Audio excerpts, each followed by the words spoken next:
Bharatiya Janata party के पास अगर जरा सा भी नैतिकता बची है तो निशिकांत दुबे को बीजेपी से निष्कासित करे। निशिकांत दुबे कौन है उत्तर भारतीयों का मसीहा? निशिकांत दुबे कौन है बिहारी और झारखंड के लोगों का नायक? ये मुंबई में रहने वाला हर भाषा का व्यक्ति सबसे पहले मराठी है, फिर वो अपने गांव का भाषिक है। और निशिकांत दुबे आप कभी भी हमारे उत्तर भारतीयों के महानायक नहीं हो सकते। सबसे बड़ी दुर्भाग्य की बात की अमित शाह, नरेंद्र मोदी जी इस पे कुछ कहने तैयार नहीं, होठ सिल गए हैं इनके। और देखिए, महाराष्ट्र और मराठी भाषा को लेकर कभी भी किसी भी मराठी आदमी के मन में कोई दो राय रही नहीं। अगर दो राय किसी के मन में रही तो भारतीय जनता पार्टी, बीजेपी के जो दिल में था निशिकांत दुबे के जरिए होठों पर ले आने का काम उन्होंने किया, और हम कहेंगे दुस्साहस करने का काम किया। भारतीय जनता पार्टी के पास अगर जरा सा भी नैतिकता बची है तो निशिकांत दुबे को बीजेपी से निष्कासित करे, अन्यथा ये कहे कि वो महाराष्ट्र द्रोह करती है, मराठी मानुष के साथ अपमानजनक बात करती है, मराठी मानुष के साथ एक प्रकार से विश्वासघात करने का काम किया।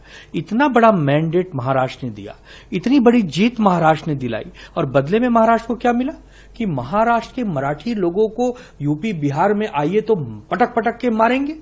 ये कहने का दुस्साहस भारतीय जनता पार्टी खुद न करके और कहलवा रही है निशिकांत दुबे जैसे बड़बोले नेताओं से। निशिकांत दुबे कौन है उत्तर भारतीयों का मसीहा? निशिकांत दुबे कौन है बिहारी और झारखंड के लोगों का नायक? मुंबई और महाराष्ट्र में जो उत्तर भारतीय पिछले कई वर्षों से रहते हैं उनका नायक कोई है तो हिंदू हृदय सम्राट बाला साहब ठाकरे जी हैं। वसंतराव नाईक, यशवंतराव चौहान, वसंतदादा पाटिल, इनको देखकर बड़े हुए हैं उत्तर भारतीय मुंबई के। तो मुंबई का जो उत्तर भारतीय वो मराठी है। हमने पहले भी कहा था, हमारे नेताओं ने भी कहा, और हम फिर कह रहे हैं कि मुंबई में रहने वाला हर भाषा का व्यक्ति सबसे पहले मराठी है, फिर वो अपने गांव का भाषिक है। क्योंकि मुंबई में रहता है, यहां पर रोजी रोटी कमाता है, यहां पर वो काम करता है, यहां रहता है, तो वो सबसे पहले मराठी हो गया। अगर निशिकांत दुबे जैसे लोग यूपी बिहार में बैठ के ऐसी द्वेषपूर्ण बात करेंगे, उसका कितना गलत असर पड़ेगा लोगों की मानसिक स्थिति पर। तो हम यही कहते हैं बीजेपी से कि आपका चाल चरित्र चेहरा आप कब बदलेंगे?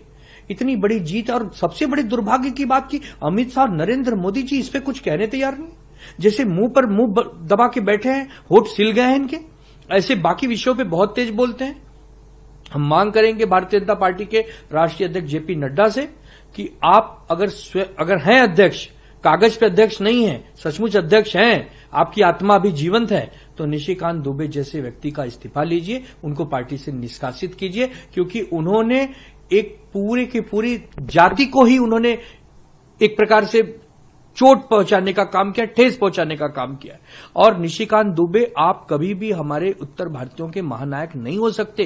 क्योंकि छत्रपति शिवाजी महाराज जी ने जब लड़ाई लड़ी हिंदवी स्वराज की, तो उन्होंने जाति नहीं पूछी, धर्म नहीं पूछा, सिर्फ एक ही चीज पूछा, आप हिंदुस्तानी हैं, आप राष्ट्रवादी हैं, आप देशभक्त हैं।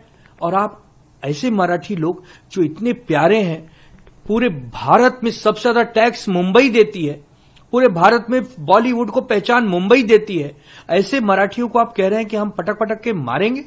तो हमने भी यहां पर चूड़ियां नहीं पहनी है निशिकांत जी। हम भी कोई ऐसे घर पे हाथों में मेहंदी लगा के हम नहीं बैठे हैं। ईंट का जवाब पत्थर से हम भी देना जानते हैं, लेकिन हमारी वो भाषा नहीं है। Subscribe to One India and never miss an update. Download the One India app now.